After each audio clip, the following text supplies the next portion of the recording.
ایوب صابر صاحب وایي چې څنګه تیریږي اشنا وایه کنه، حال د نیمګړې دنیا وایه کنه، دې په زړه چودي غم لړلی ژوندون چا سره یې کړی وفا وایه کنه.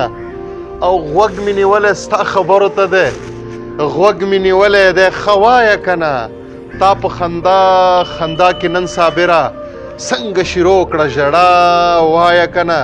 او بل ځای کې وایي چې ببر سر څیرې ګریوان ته خو خیال وکړه، لیونیه لږ خپل ځان ته خو خیال وکړه. او که له ځانه دې زړه تور نه شو نو ګرم یم، یا سپوږمۍ زما جانان ته خو خیال وکړه.